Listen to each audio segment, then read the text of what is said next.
Hello friends, ബോളിക്ക് ice cream mix ആക്കി തിന്നുന്ന reel കണ്ടപ്പോഴേ ഒക്കെ ഇതല്ലോ ആയത്. അത് അപ്പാടൊന്നും നോക്കിയിട്ടാ പോയിട്ട് വാങ്ങി എൻ്റെ വീട്ടിലേക്ക് പോയിട്ടായിരുന്നു ആക്കി തിന്ന. നല്ല രസമുണ്ട്, നല്ല തണുത്ത കാറ്റും. പഴയ കാലത്തെ ഇതുപോലെയുള്ള പാട്ടെല്ലാം കേട്ട് ഹൈസ്.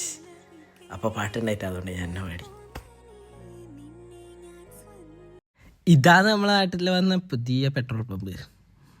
അപ്പം 24 hours കൊണ്ട് നമുക്ക് രാത്രിക്ക് അടിയും പോവാം. രാത്രിക്ക് കുപ്പി എടുത്തിട്ട് വന്നാൽ മതി, സാധനം കിട്ടും. അപ്പോഴാണ് ശ്രീഹരി പറയുന്നത് പമ്പുണ്ടായിട്ട് ആയിരുന്നല്ലോ ടാങ്ക് ഓർക്കാൻ കിട്ടണ്ടേ.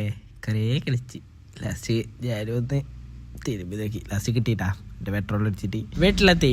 ഒരു പാത്രവും പിന്നെ കുറച്ച് ഡ്രൈ ഫ്രൂട്ട്സ് ഉണ്ടായിരുന്നു. അതും എടുത്ത് നമ്മളെ ബോളിക്ക് പ്ലേറ്റിൽ ഇട്ടു. നമ്മൾ വാനില ഐസ്ക്രീമാണ് വാങ്ങിച്ചത്. 225 രൂപയേ ഉള്ളൂ. നല്ല ക്വാണ്ടിറ്റി ഉണ്ട്. എല്ലാവരും ഇതേ പൈസ തന്നെ, നല്ല സാറില്ല. എനിക്ക് കുറച്ച് ഐസ്ക്രീം എടുക്കാം, ബോളിക്കലിടുക.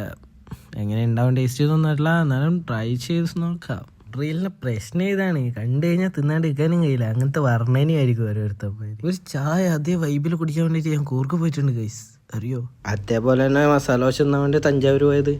ലാസ്റ്റ് സ്റ്റോറിയെല്ലാം കണ്ടവർക്ക് അറിയാം. പക്ഷേ പനിയും ചുമയും പിടിച്ചിട്ട് റിട്ടാൻ വന്ന മസാല ദോശ ഇട്ട് കിട്ടിയതുമില്ല. ഇപ്പം ആ ചുമ മാറിയിട്ടുമില്ല. മാറിയില്ലെങ്കിൽ നമുക്ക് ഇപ്പം അവിടെ പോയിട്ട് ഐസ്ക്രീം സദ്യ തിന്നായിരുന്നു. സാറല്ല എന്നെ ഇത് തിന്നിട്ട് എന്തെങ്കിലും ആകുമോ ഭഗവാനെ. ഇടയില്ല കുറച്ച് ഡ്രൈ ഫ്രൂട്ട്സും ബോളിക്കും ഇതെല്ലാം മിക്സ് ആയിട്ടൊന്ന് കഴിച്ചു നോക്കി. എൻ്റെ മോനെ പറയാൻ പറ്റില്ല, അമ്മാതിരി സാധനം. വാക്കില്ല ഇങ്ങനെ എൻ്റെ പൊന്നി എന്തെന്നിപ്പോൾ പറയല്. ആ ബോളിക്ക് ഒന്നാതേ മധുരം നല്ല ടേസ്റ്റാണ്. അതിൻ്റെ അപ്പുറം വാനില ഐസ്ക്രീമും വായിൽ വെച്ചത് മാത്രമേ കൂർമ്മയില്ലൂ. ഓഫ് എല്ലാം ഫിനിഷ് ചെയ്തു. ബാത്റൂം ഞാൻ വടിച്ചു വെച്ചിട്ട് കിടന്നുറങ്ങാതെ. Good night. ഇതുപോലത്തെ റീൽ ഇനി വരണമെങ്കിൽ കമൻറ്റ് ചെയ്യാം, വരണ്ടെങ്കിലും കമൻറ്റ് ചെയ്യാം.